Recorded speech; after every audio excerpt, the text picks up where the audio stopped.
maaso tunule waggulu kununulibwa kwaffe ffenna kusembedde. Program Manya ebiro teweetaaga kugisubwa. Tuula tuyige. Tuula tuyige. Omwagalwa ampuliriza naawe antunuulidde. Ntwala omukisa guno okulamusaako nnyo nnyini ddala mu linnya lya Mukama waffe Yesu Kristo. Yeebazibwe Mukama Katonda atuwadde omukisa ogwenkanidde awo okuba nga tusobola okuba nga tukyawulira eddoboozi lye okuva mu kigambo kye ekitukuvu. Erinnya n'eddoboozi waawo n'ekifaananyi bya Richard Kasumba, omuweereza w'enjiri ya Kristo okubona ensi yonna, sinzira eri mu Restack Foundation Ministries, n'enzijja n'okuweereza. Kwaniriza mu byokuyiga byaffe bino ebikulu ennyo ebigenda okuba nga biddiriŋŋana nga byetoolera ku bunnabbi. Abantu bangi tebamanyi bukulu bwa bunnabbi, so nga n'abamu babutya.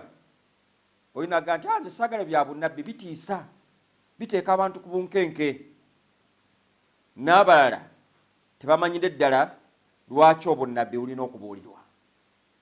Naye nzikiriza nga tunaawunzikira programs zino ojja kubanga oyingidde mu class y'abantu abakenkufu ate abeeyongedde okubeera ab'amaanyi era abagenda okudda obujja olw'okweteekateeka olw'okudda kwa Mukama waffe Yesu Kristo.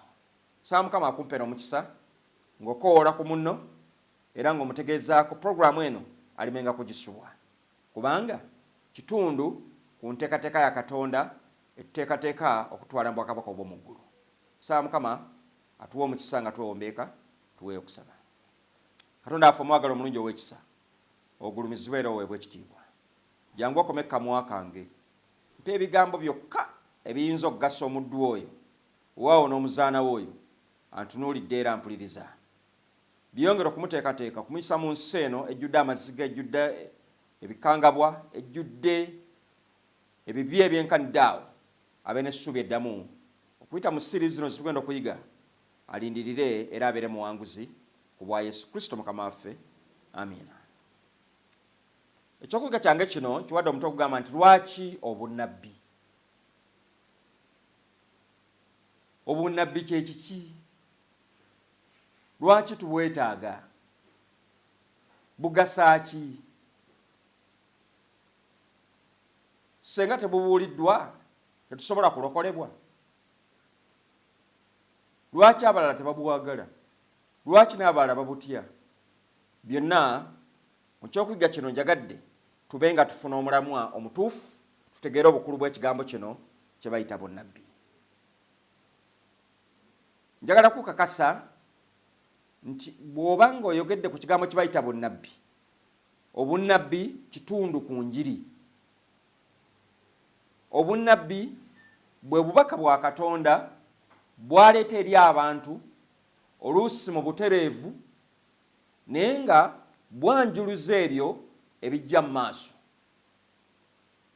Oluusi obunnabbi buno buyinza okujja naye mu ngeri enneekusifu, n'oba nga tosobola kutegeera butereevu kiki aba agamba singa oba osomye busomi, naye nga waliwo obubaka obuli emabega Mukama bw'ayagala okubikkulira. Gamba nga Yesu Kristo mu njigiriza ze yakozesanga nnyo engero,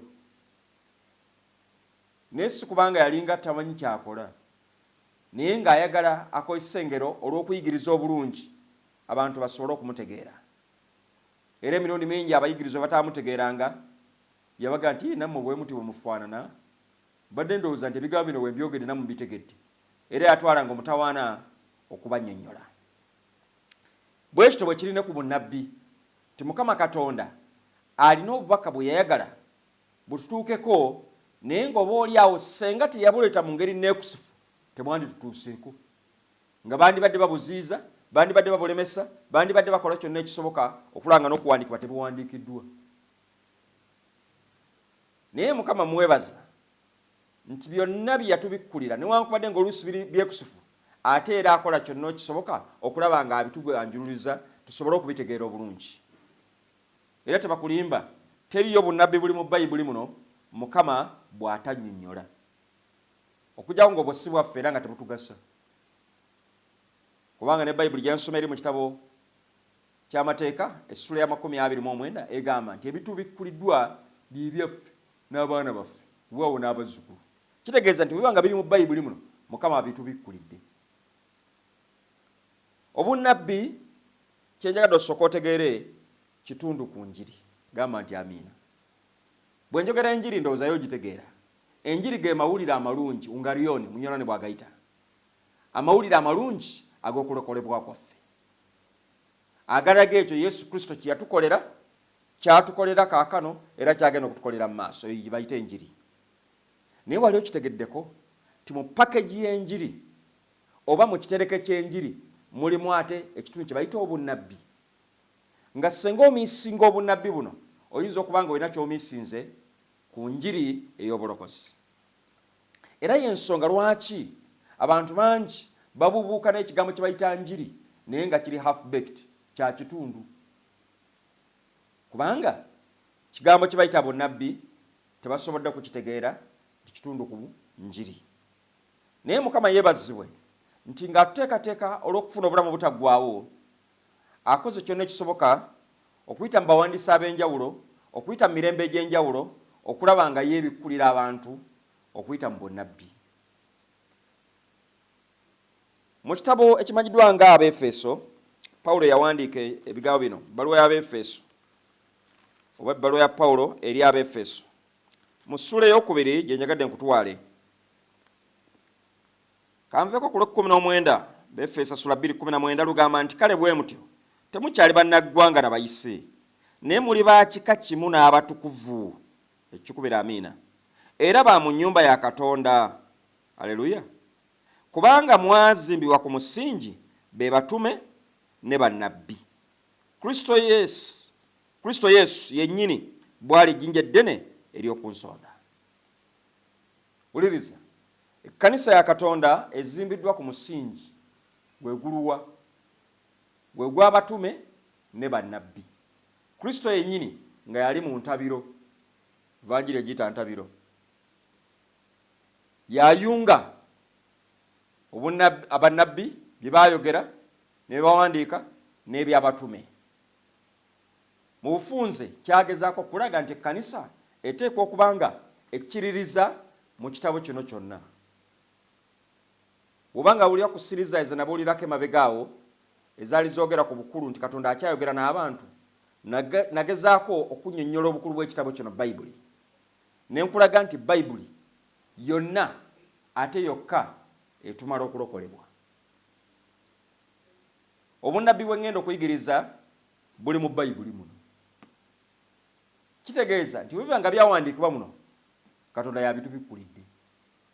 And if it's in the Bible, you ought to believe it. You must believe it. If it's not in the Bible, leave that one. Naye kakati essira nja kuliteeka ku bunnabbi obuli mu Bayibuli muno. Kubanga Mukama yabutubikkulira tusobole okulengera. Obunnabbi buno ngambye nti kitundu ku njiri.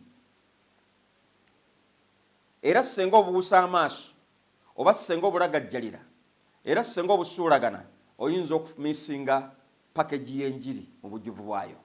Ojja kubanga enjiri ogifunyeko kitundu. Abantu bangi baba bayigiriza enjiri essira baliteeka nnyo ku ekyo Yesu Kristo kye yatukolera ku musaalaba. Naye okimanyi nti nakyo kyasooka kulangwa nga n'abamu tebamanyi bukulu bwakyo. Kyasooka kubeera mu bunnabbi.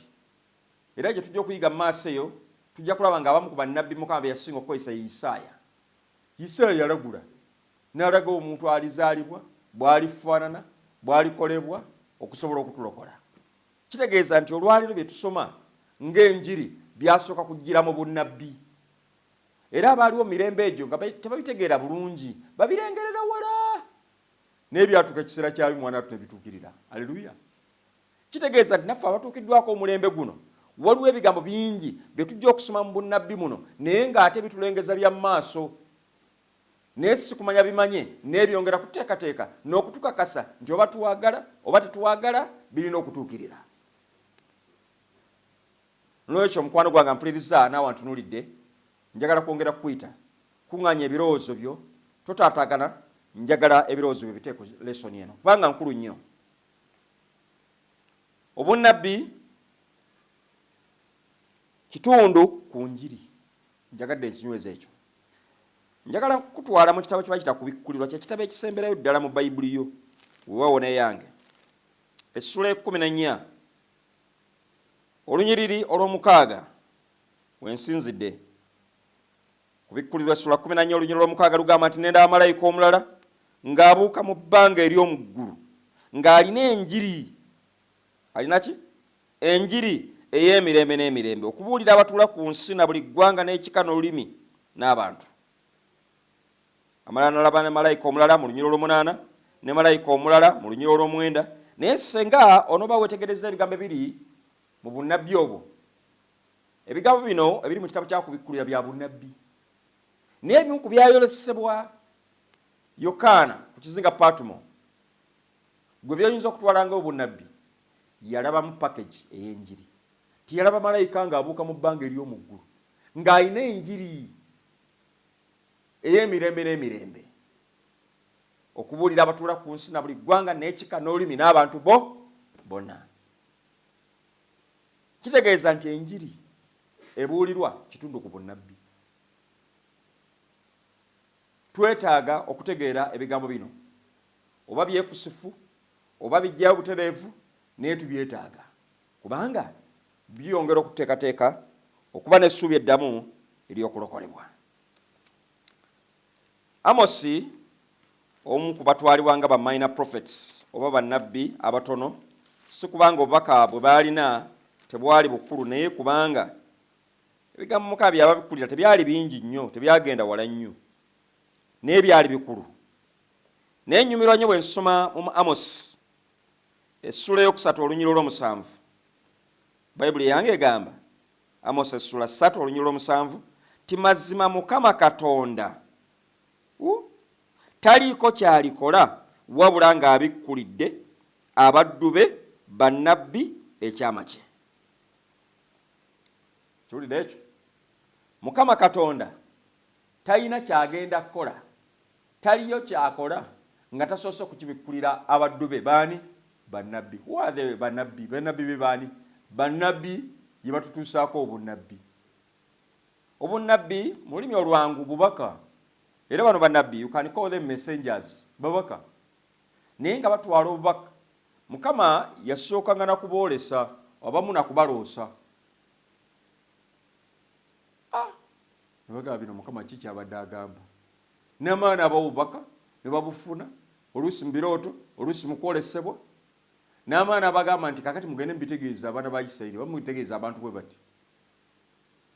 Bwe yavaawo n'agamba n'okuwandiika mu biwandiike. Kubanga yamanya nti ebigambo bino bibagenda okufuna tebijja kukoma kugasa abo bokka, naye bijja kugasa n'abajja mu mulembe ogw'omu maaso gamba nga guno gwaffe. Nja kukuwayo ennyiririgizi zino 2 okakasa kye njogerako.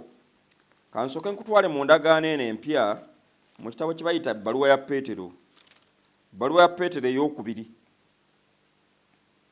Ebbaluwa ya Peetero ey'okubiri essula esooka. Olunyiriri ngenda kusoma lwa 19 nzikirire wansi. Ebbaluwa ya Peetero ey'okubiri essula esooka olunyiriri lwa 19 nzikirira. Era ekisinga obunywevu tulina ekigambo kya bannabbi. Gamba nti amiina. Bannabbi kati ono Peetero bawandiikako bannabbi baaliwo dda. Naye yennyini ng'omuweereza ng'omutume agamba nti ekisinga obunywevu, ekisinga okusanyusa tulina ekigambo kyani? Kya bannabbi. Meaning that nti Peetero emirembe gye yabeererawo n'ebigambo bya bannabbi byali bikyasobola okwesigamizibwako. Ba Isaaya, ba Yeremiya, ba Ezekieri, ba Danieri, byonna bye baayogera bikulu n'olwaleero bikyali bikulu. Kubanga ne Peetero akakasaga nti eri kisinga obunywevu tulina ekigambo kya bannabbi. Mukola bulungi okukiraba ekyo gw'omwagala mpuliriza n'awantu n'olidde. Kijja kukola bulungi nnyo senga n'ossaayo omwoyo n'owuliriza n'oyiga ebigambo bino tugenda okubanga tugabana eby'obunnabbi, kubanga kankutegeezi bigenda kukusesetula okujja ku ddaali obaddeko okutula ku ddaali erisingako oyongera okusemberera ekisa kya Katonda. bw'onobanga oli wakutegeera bulokozi. Sagala bino byakubuukana kubulowooza nti Yesu Kristo kale muwulira mu kagere, kale muwulira n'osamba n'okola otya, kale Yesu Kristo kale ku musaalaba. Weebale nnyo ku musaalaba, but it goes beyond the cross. Kale agaba obugagga, kale agaba visa, weebale nnyo, those are material things. Leero weebiri enkya tebiriiwo. Naye Peetero agamba nti era ekisinga obunywevu, tulina ekigambo ky'abannabbi, mukola bulungi okukiraba ekyo. Kikola kitya? Kiringa ettabaaza eyakira mu kifo ekyekizikiza. Obunnabbi bassebo weebuli, ebigambo by'abannabbi bino weebiri okulaba nti bituteekateeka, bitugiyisa mu mbeera yonna. Olwaliro kakati tubadde mu mbeera ya COVID. Can you explain? Osobola otya okukinyonnyola? Mbeera ya kizikiza, tubadde mu kazigizigi. Masomero bagaguddewo jjo ly'abalamu. Can you imagine wali okiroseeko n'amakanisa agenda kuggalwa? Naye kantegetegeeze, tulowooza nti Katonda azinduukirizibwa. Ebyo tebyagwanga nkuba. Bayibuli erina weeragulira nti mu biseera by'oluvannyuma eby'enkomerero abantu baliraba ennaku, biseera bigenda kubeera bizibu nnyo. Gw'atabisoma gwobeera n'oga nti bannaye kakati ati kino kitalo nnyo, n'okuba enduulu n'obuuka n'okola otya. Yes, lwaki? Kubanga toli muyizi wa bunnabbi. Naye nze ng'asoma obunnabbi n'engera gye tulaga. Era olwale bwe ngamba nti tuli mu nnaku za nkomerero, zirina okubanga zikutta akazikiza. Sitaani akola nnyo kuba ne Bayibuli kyensoma.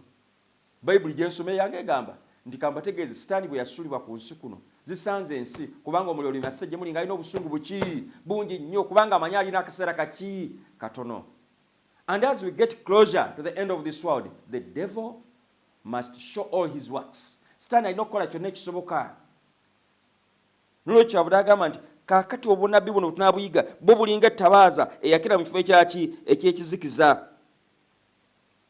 okutuusa obudde lwe bulikya emmunyeenye ekeesa obudde n'eraka mu mitima gyammwe. And that is the gospel of Jesus Christ. Hello, gy'oli? Nolwekyo mukwano gwange, ebigambo bino njagadde obitwala okubeera ensonga betugenda okuba nga tuyigaku. Bigambo bya Katonda, bigambo bituwa essuubi, bigambo bituyisa mu mbeera ey'akazigizi, bituyisa mu kiseera ekyekizikiza okutulengeza gye tulaga.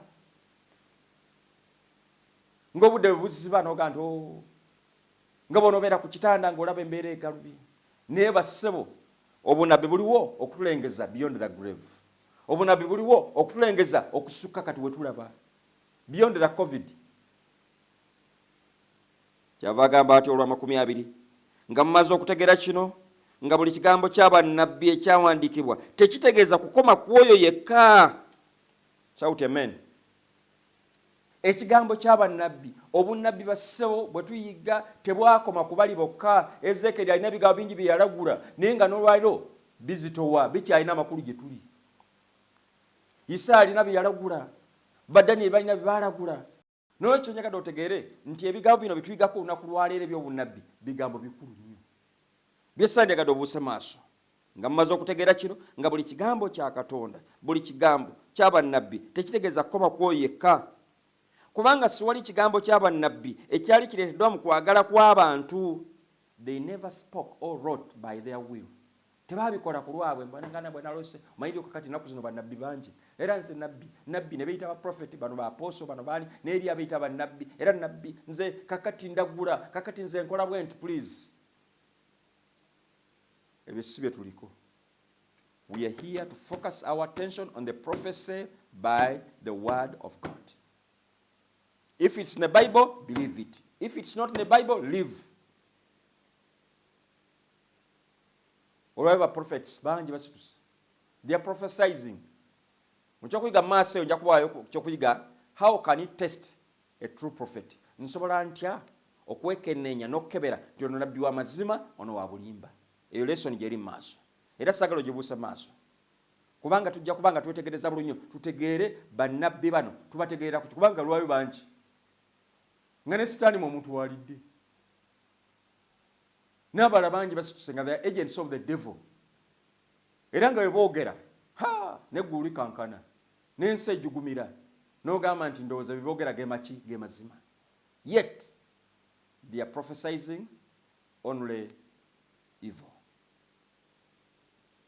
ne Bayibuli egambye nti kubanga sewali kigambo ky'abannabbi ekyali kireetedwa mu kwagala kwabwe ng'abantu.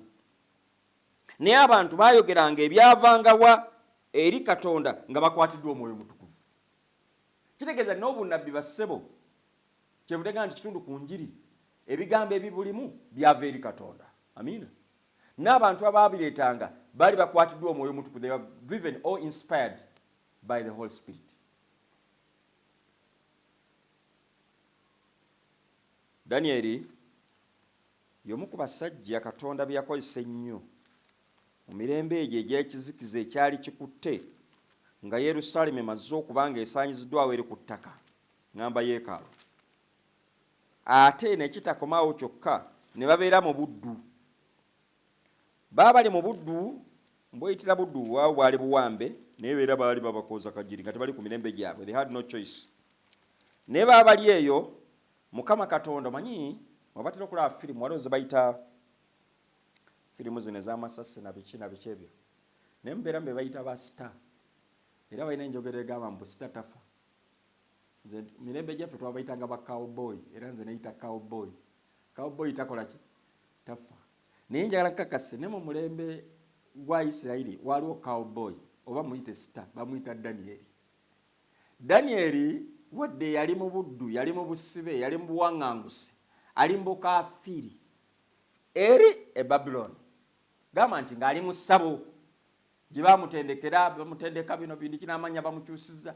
Naye bassebo Mukama Katonda yagamba nti I must use this man. Era yamukozesa. Neewuunya. Era ye musajja ya crossinga n'ava ku bwakabaka bwa Babuloni n'agenda ate ku bwakabaka bwa Medo Perisi mirembe gy'abadde aliyo. Sitatafa. Yasigala akyagenda. Era bwewuunya alina ebigambo Mukama bye yamuwa, njagala kubikutwalako mbikusomera eri. Biri mu ssuula 12. Era agamba nti era mu biro ebyo Mikayiri aliyimirira omulangira omukulu, aliyimirira abaana b'abantu bo. Era bw'oliba ekiseera eky'okunakuwala ekitabangawo, kasooka wabangawo eggwanga okutuusa mu biro ebyo. Era mu biro ebyo abantu bo baliwonyezebwa, buli alirabika nga yawandiikibwa mu kitabo. Era bangi ku bo abeebaka mu nfuufu y'oku nsi balizuukuka. Danieli Mukama amuwa ebigambo bino, naye amulengeza ebirijja mu maaso. Abantu abawandiikiddwa mu kitabo nga bali babazuukizibwa n'ebifaananga ebyo. Ono Danieli abeerawo ng'ekyabula emyaka nga 7 ate Yesu azaalibwe. Kitegeeza n'omulokozi tannaba kubanga abafiiririra aba bagenda okubanga ate bazuukizibwa. Ekyabulayo emyaka 7 naye Mukama byalengeza ensi n'abiwandiika n'abirekawo. Teyabalabako n'abazuukira. Naye yennyini cowboy akyaliyo. Era bangi ku abo abeebaka mu nfuufu ey'oku nsi balizuukuka. Abamu eri obulamu obutaggwaawo, n'abamu eri ensonyi n'okunyoomebwa okutaggwaawo. Awo waliwo message ngenda kugisensebula nga tutuuse mu maaso eyo. N'abo balina amagezi balyakaayakana ng'okumasa amasa okw'omu bbanga. Abalina amaki?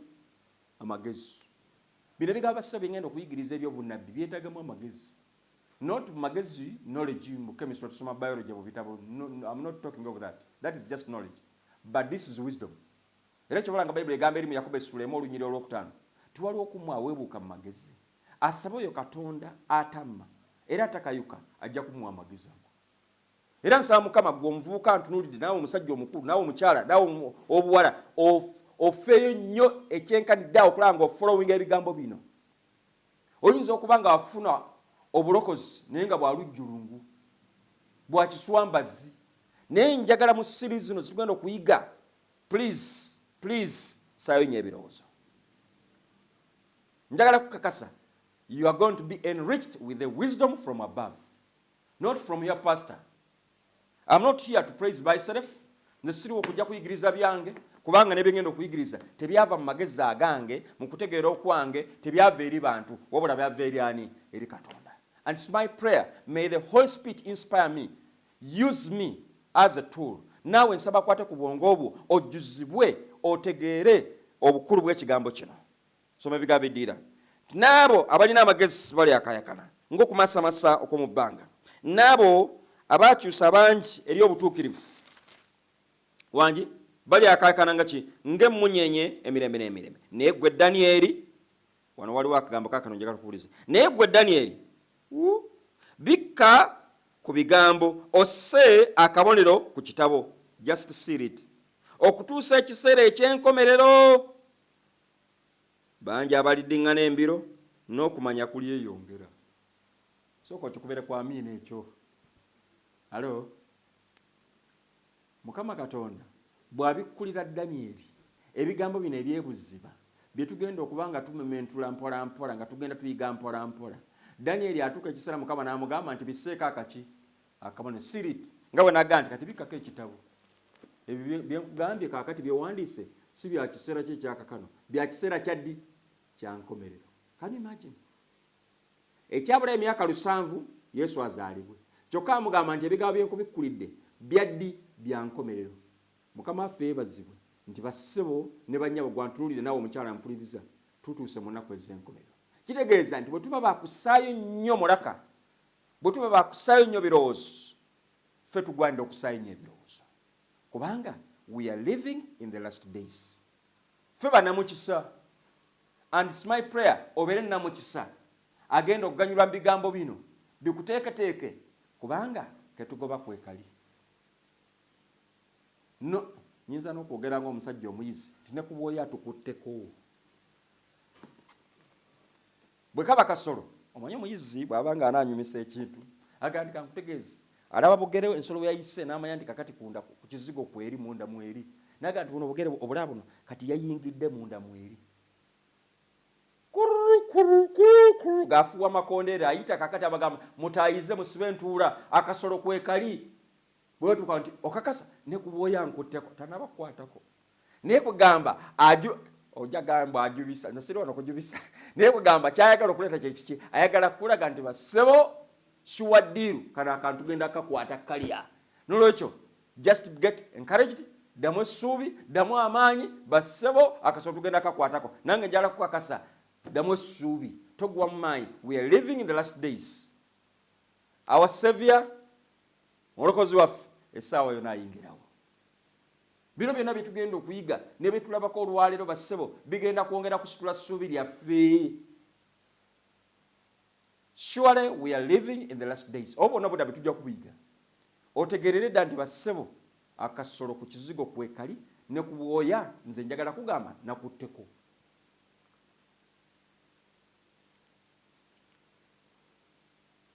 Mu lubereberye eri ekigambo ekinyumira, naawe njagala obeere namukisanga omusajja ono gwe bayita Ibulayimu.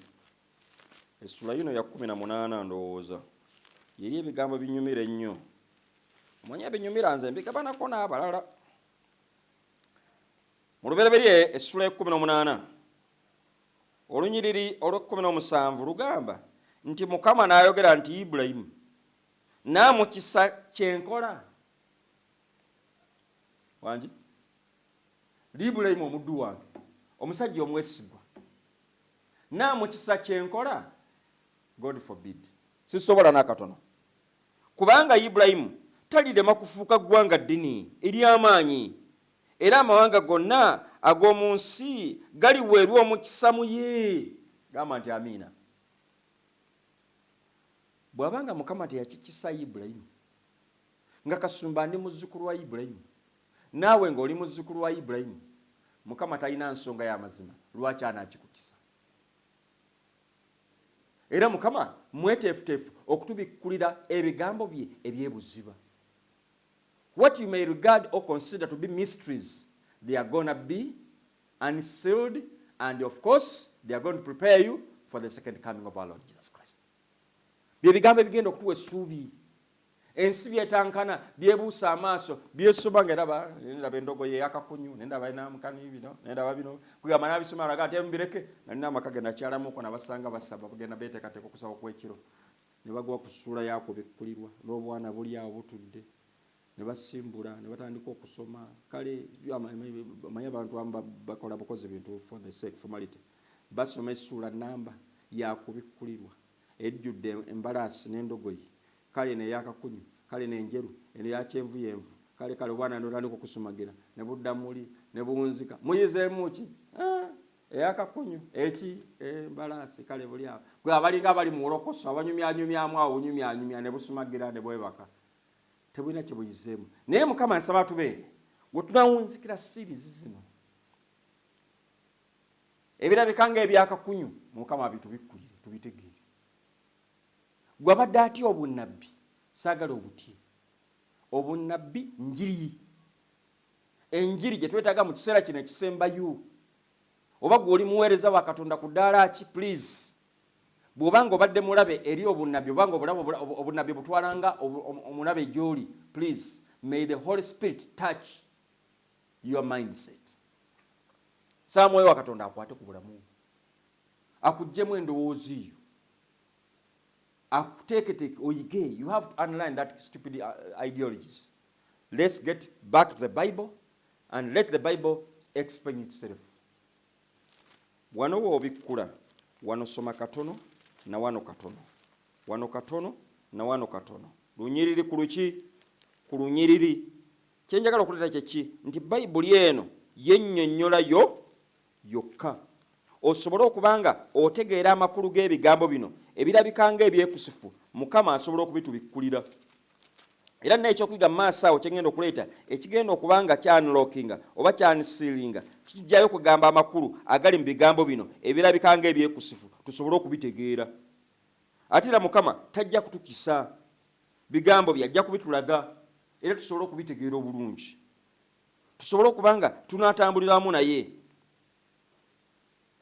njagala kukuwaayo kyakulabirako otegeere nti Mukama Katonda enteekateeka y'obunnabbi yatandika nayo kuva ku lubereberye njagala kutwalako mu ssuula eno ey'okusatu eya lubereberye lubereberye kyekitabo ekiggulawo Bayibuli mu Bayibuli ezimu abalala bagayita amasooka naye ssuula eno ey'okusatu ntera kugiyitira ssuula y'amaziga kubanga ekibi we kiyingirira omuntu waagwira era ensi weekolimirwa byonna calamities olwayo ze tufeesinga mu nsi muno doom yonna yabuutikira ensi bassebo ogisanga mu ssuula ya kusatu naye wali okitegeddeko tin'amawulire ag'obulokozi nago gali mu ssuula y'emu sooka okikubira amiina gendayo mangu nnyo mu ssuula ey'okusatu ngenda kulekera homework kazi mwasomako ne balekeranga ne homework mu ssuula ey'okusatu olunyiriro 15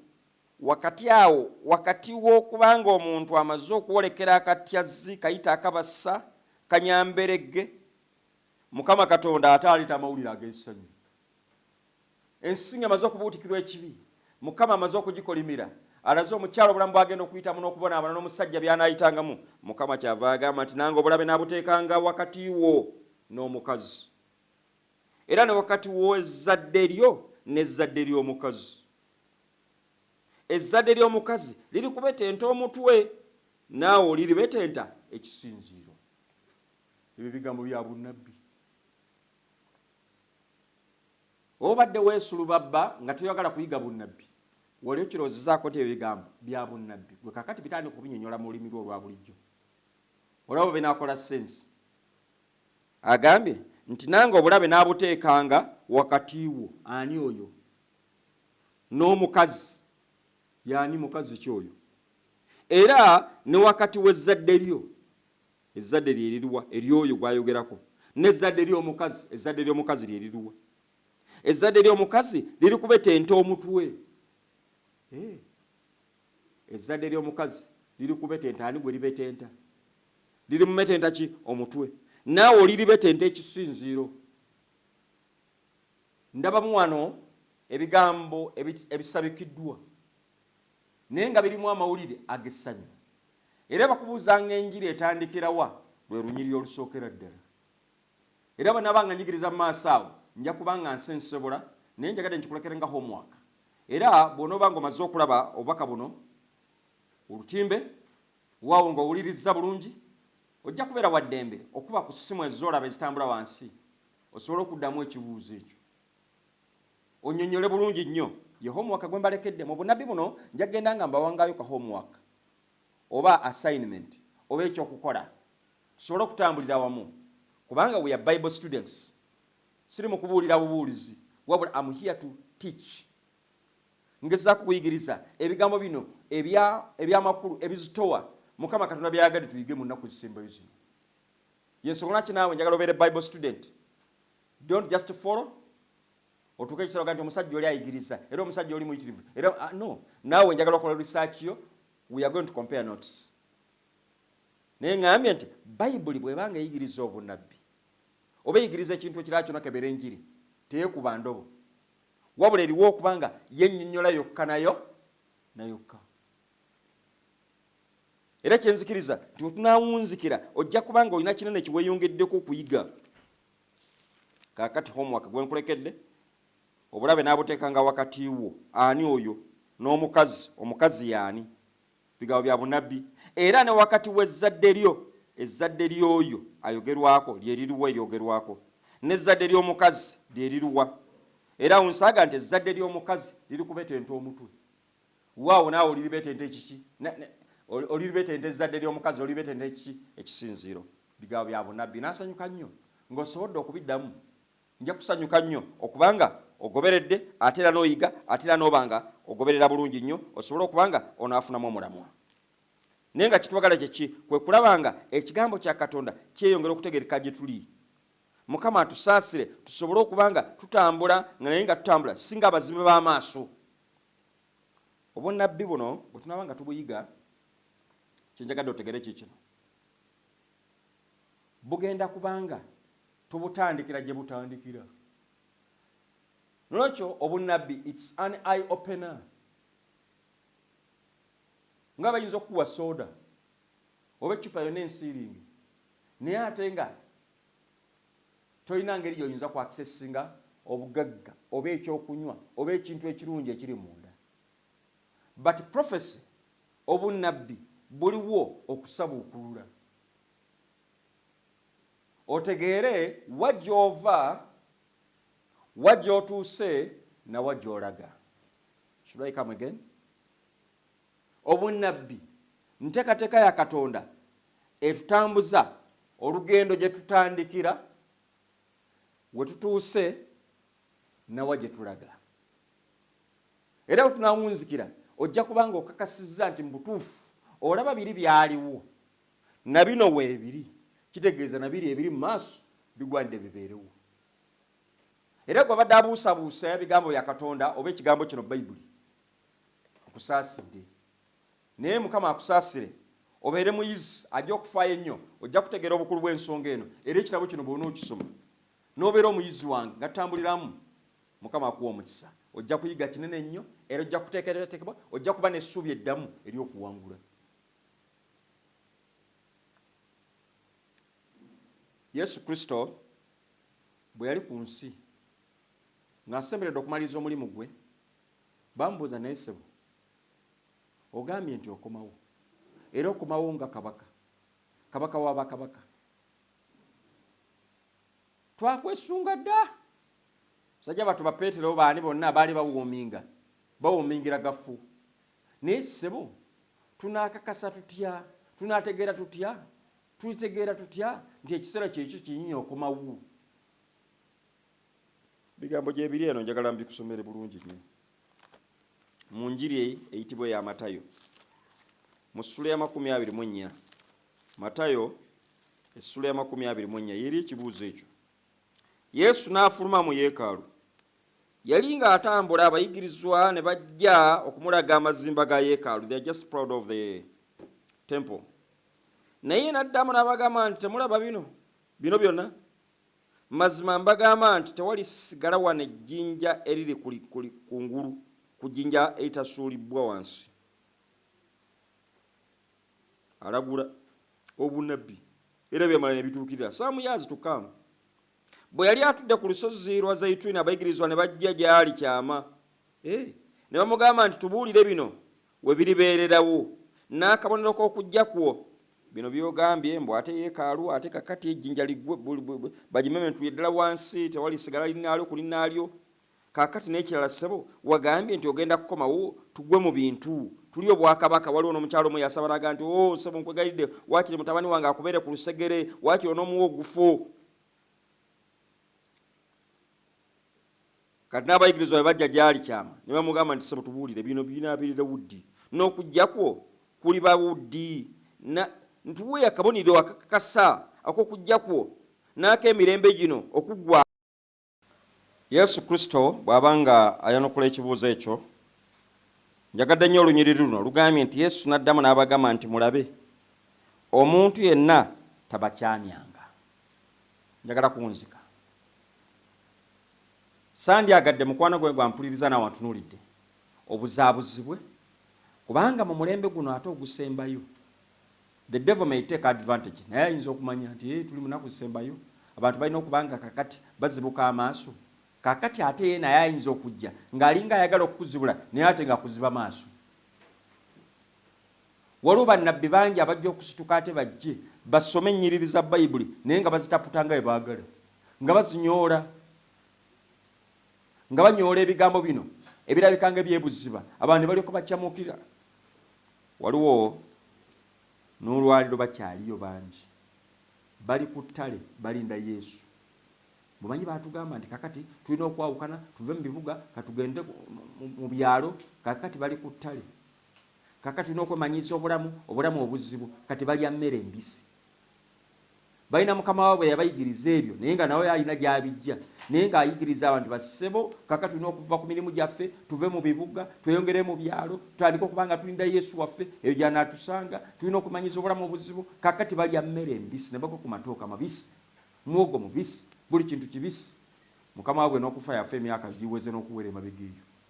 Era bagenda kubayigganya olw'obutuukirivu olw'ebyonna. Kakati ebyonna nabo bali eyo, muntu n'alekawo n'agamba nti kakati n'ebyamakanze nabivaako. Mukama akuwa omukisa. Katonda waffe omwagala wekisa bwe bali nnyo. Oyogere naffe okuyita mu kigambo kyo. Tugenda tutandise ku bigambo bino eby'obunnabbi. Mukama bitwanjulize, tuyigirize.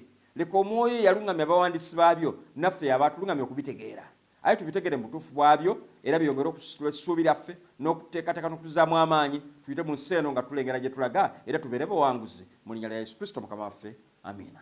Mukama nsaba kumpeera omukisa. Sigadde ne Richard Kasumba, muweereza w'enjiri ya Kristo okubona ensi yonna nga nsinzira mu Restart Foundation Ministries. Mukama akunkumire. Bye bye.